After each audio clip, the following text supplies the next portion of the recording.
আজকের আমি কাতলা মাছ নিয়ে এসেছি।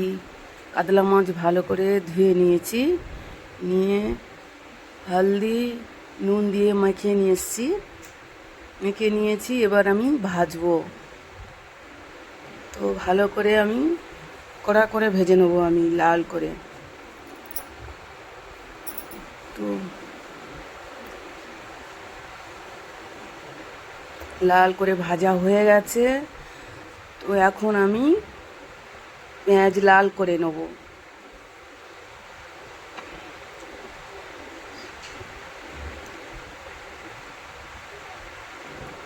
আমার পেঁয়াজ লাল হয়ে গেছে। এবার আমি টমেটো দেবো। টমেটো দিয়ে মিক্স করে নেব, ভেজে নেব ভালো করে। ভেজে নিয়েছি টমেটো দিয়ে। এবার আমি নুন দিয়ে দিলাম ওপর থেকে। আচ্ছা, নুন দিয়ে দিলাম। নুন দিয়ে এবার হলদি দিলাম।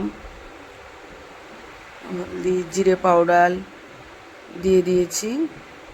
এবার একটু নেড়ে চেড়ে নিয়ে নেবো। নিয়ে এবার আমি ধনে পাতা মিক্স করে নিয়েছি, আর কাঁচা মরিচ মিক্স করে নিয়েছি। দুটোরেই দিয়ে দিচ্ছি, দিয়ে মিক্স করে নেবো ভালো করে। তো ভালো করে আমার মিক্স হয়ে গেছে।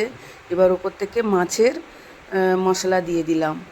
ওপর থেকে আদা রসুন ভালো করে বেটে নিয়েছি, ওটাও মিক্স করে দিয়েছি। দিয়ে নেড়ে চেড়ে নিলাম। নিয়ে এবার অল্প করে পানি দিয়ে দেবো। পানি দিয়ে ভালো করে নেড়ে চেড়ে নিয়ে এবার মাছ ওপর থেকে ভাজা মাছগুলো দিয়ে দিয়েছি।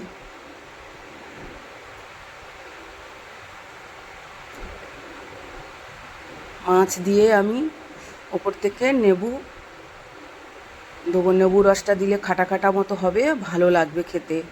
তো আমার কাতলা মাছের ঝাল বানানো হয়ে গেছে। কত সুন্দর কালার এসে গেছে।